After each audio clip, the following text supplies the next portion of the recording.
on the way nak ke rumah member tu, saya dah rasa lain lah ikut saya masa tu. Ni kena melalui satu kawasan perkuburan tau. Dia rasa macam something dia punya miang dia punya gatal dia tu tak boleh cerita dekat orang, dia punya gatal. Saya cakap, apa ni kat belakang ni kan? Saya cakap,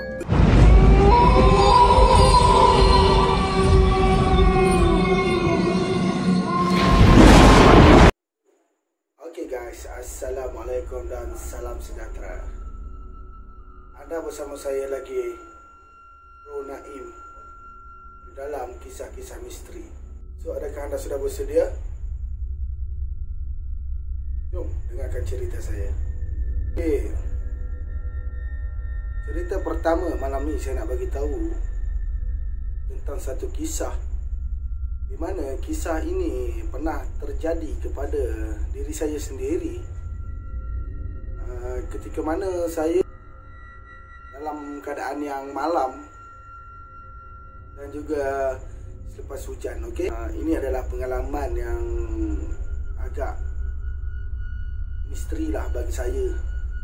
Pengalaman yang agak misteri lah bagi saya. Dan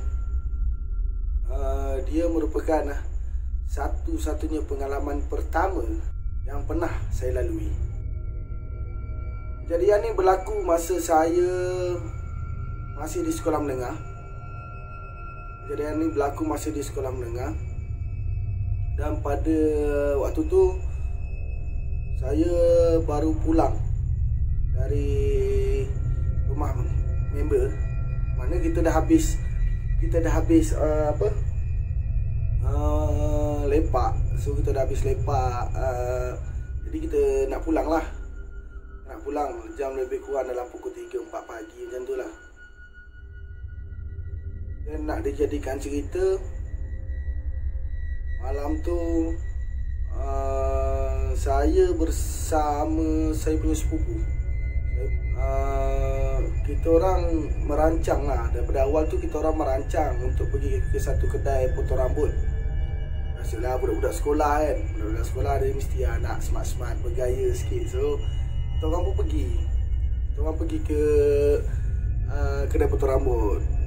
Dah nak sampai dekat kedai potong rambut tu, kita tengok ramai orang macam tak ada. Kita tengok jam dah pukul 11 lebih ni kan. Jadi kita orang pun decide untuk tidak tunggu dekat situ. So on the way nak ke rumah member tu, saya dah rasa lain dah.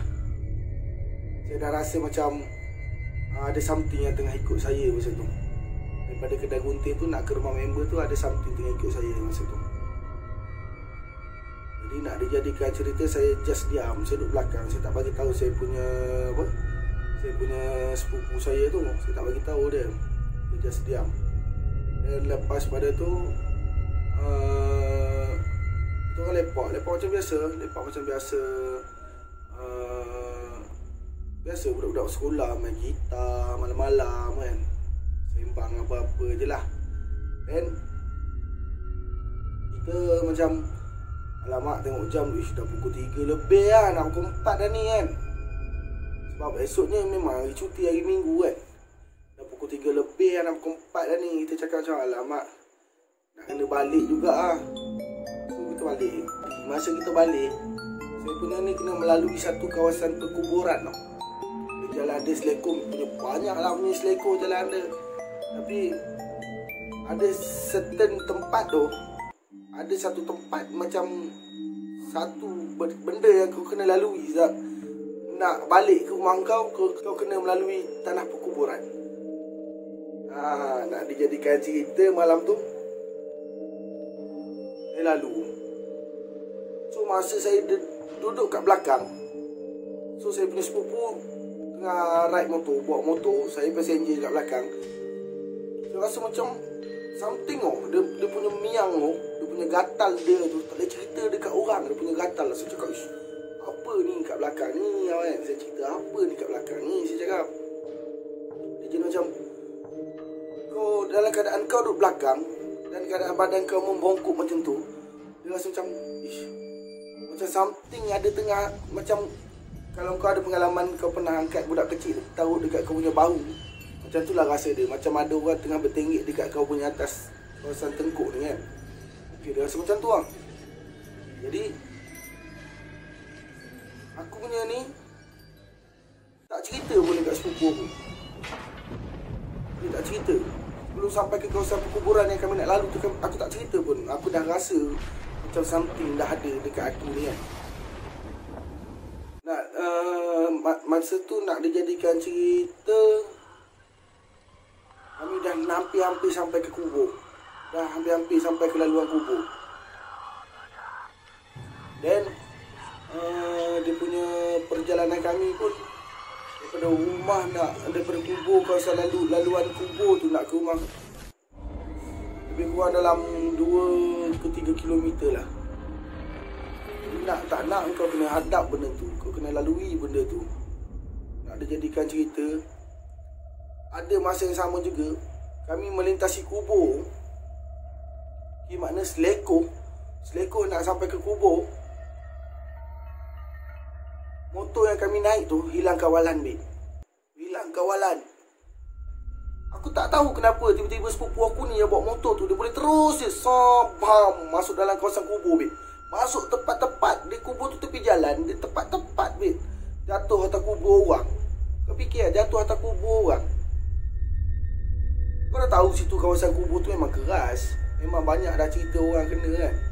Kena sakat, kena tu, kena ni kan. Banyak lah. Tapi kita orang macam, alah, kau budak muda, kau budak sekolah menengah, kau budak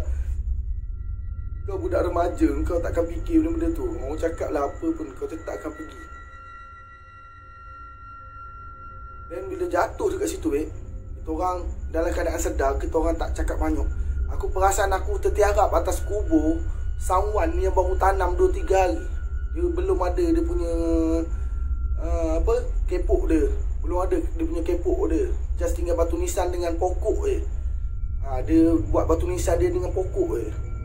So bila aku jatuh tertiarap atas kubur tu, aku perasan tu kubur. Kau tahu lah, kalau malam kubur ni, dia akan ada satu bau tau.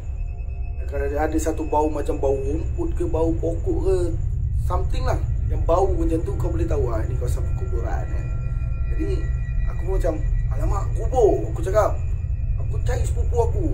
Aku tengok sepupu aku ada je dalam semut tu kan. Cuma motor, masa tu motor itu orang hidup lagi. Tapi yang jadi gila malam tu, kita orang tak angkat motor. Sebab sepupu aku pun tahu, sebab benda dah pernah jadi dekat situ. Bukan kita orang je yang kena kacau. Dan bila kami kena pun, kami macam benda tu mari. Dia mari sendiri tau dalam kepala kau. Ni kubur, tempat orang cerita benda ni. Sekarang kau dah rasa, kau dah lalui benda tu, kau sendiri terkena. Kita orang tak cakap banyak, babe. Terus balik lari, Masa aku ingat aku lari tu, aku perasan ada satu makcik tua lah. Dia macam just berdiri tu tepi jalan. Kita orang lari, dia just berdiri tepi jalan. Dia macam tengok, dia tunjuk macam ni tau dekat kita orang. Dia tunjuk macam ni kan. Jadi macam kita orang, alamak, siapa makcik tua ni 2-3 pagi dekat kubur kan. Kau jadi macam tu lah kan. Bila jadi macam tu, masa kami berjalan tu, selepas kami berlari, kami berjalan kan. Kita berjalan dah penat dah gila dah. Tak ada yang fikir lah. Kalau tak fikir motor dekat kubur, kau nak balik rumah kau ada 2 kilo je. Kau fikir lah macam mana kami nak buat.